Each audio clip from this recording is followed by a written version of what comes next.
There are moments in life when a person forgets what their own heartbeat feels like, not because it has stopped, but because it has been quiet for too long. She lived a life where everything was predictable. Wake up, make breakfast, go to work, come home, smile politely, repeat tomorrow. Her world was neat, organized, polite and painfully silent. She wasn't unhappy, exactly. She just wasn't anything anymore. Life had turned into a routine she followed like a script written long before she learned how to dream. And then one morning, everything changed in the simplest, quietest way. She stepped into the elevator of her building, expecting nothing more than the usual 5 floors of silence. But someone else stepped in too. A man she had never seen before. Someone with a calm presence, warm eyes, and an aura that seemed to soften the air around him. She didn't know his name. She didn't know his story. She only knew one thing. For the first time in a very long time she felt noticed. The elevator jolted slightly, stopping between floors for a few seconds. Her breath caught. She hated small enclosed spaces. But before fear could rise, she heard his voice. Hey, you're okay. We'll be moving again in a moment. It was simple, gentle, steady, like a hand reaching out in the dark without touching her. She nodded, more to herself than to him, and the elevator resumed. The doors opened. He stepped out, gave a curious but kind smile, and disappeared into the hallway. She thought that would be the end of it, but fate rarely ends stories so quickly. Later that day, she found him again, outside the building, leaning against a railing, drinking coffee from a paper cup. He noticed her before she could pretend she hadn't seen him. You okay now? After the elevator, she laughed softly. I survived. Good. It would have ruined my day if you didn't. She wasn't sure why, but her face warmed at those words. Conversations that should have ended after a few seconds lasted minutes. Minutes easily turned into more. He had this way of listening without rushing, laughing without hesitation, speaking without pretending. It felt so natural, too natural. And that was the dangerous part. She had spent so long living a life where she asked for nothing,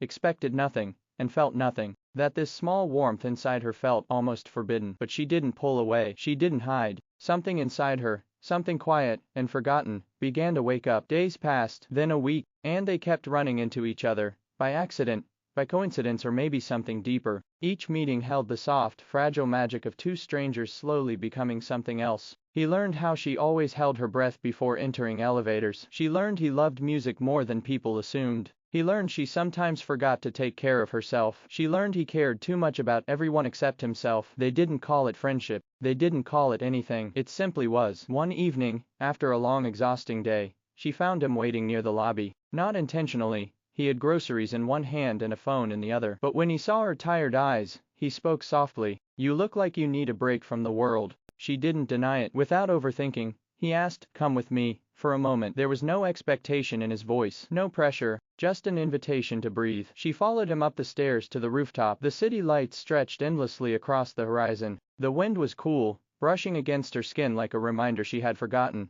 how freedom felt. He placed the grocery bag down and pulled out a small box of strawberries, a small loaf of fresh bread, and 2 small glass bottles of sparkling juice. Not exactly a fancy dinner, he said with a shy smile, but I thought you might need something that feels like a pause button. It wasn't fancy, it wasn't dramatic, it wasn't romantic in the traditional sense, but goodness, it was tender. She sat beside him, laughing softly, taking a sip of the cold drink. The world, for the first time in years, felt gentle. Why do you do this? She asked quietly. Why be so kind to someone you barely know? He didn't answer immediately. He looked at the skyline first, then at her. Because sometimes people forget they deserve softness, and I don't want you to forget. Something inside her cracked open at those words. Not painfully, beautifully. Days flowed into more. She found herself smiling more, breathing easier, walking lighter. He became a quiet constant in her life. Not a savior, not a rescuer, just someone who made the world feel warmer. And she wasn't the only one changing. He changed too. She noticed how he stood a little straighter around her, how he tried harder, how he listened more deeply, how his laughter became softer, as if he didn't want to interrupt her smile. They were two people learning how to live again, together, slowly, naturally, until one day, she asked the question that had been quietly sitting in her chest.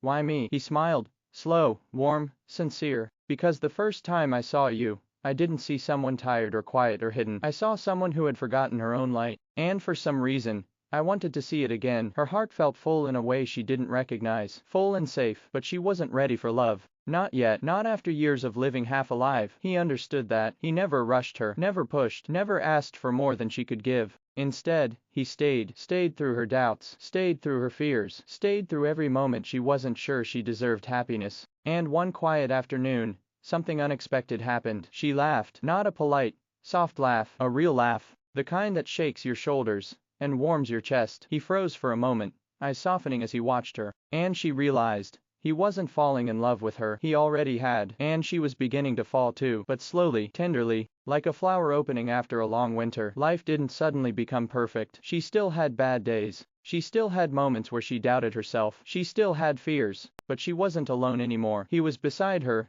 not holding her up, not pulling her forward, but walking with her, step by step. And one evening, as the sun dipped low behind the city, she stood with him on the rooftop where everything had begun. He looked at her with those warm eyes, the wind brushing through his hair. "You're different now," he whispered, "in a good way, in the most beautiful way." She looked at him, her heart both calm and full. "No," she said softly, "I'm not different, I'm just finally myself." His smile was gentle, steady, full of a quiet love he was almost afraid to name. "So," he whispered, "what are you waiting for?" She stepped closer, close enough to feel his breath, close enough to let the fear and hope blend into something powerful. "Nothing," she breathed. "I think I've been waiting for you." He didn't pull her into a dramatic kiss. He didn't sweep her off her feet. He simply held her hands, warm, steady, safe. And in that moment, surrounded by the soft lights of the city, she realized, love doesn't have to be loud to be real. It doesn't have to be dramatic to be unforgettable. It doesn't have to be perfect to be true. Love can be quiet, patient, slow, growing gently between two hearts learning how to beat again. And theirs did, not in a rush, not in a storm, but in small, beautiful steps. She bloomed, he healed, and together they learned that real love doesn't save you. It simply meets you halfway when you're finally ready to be found.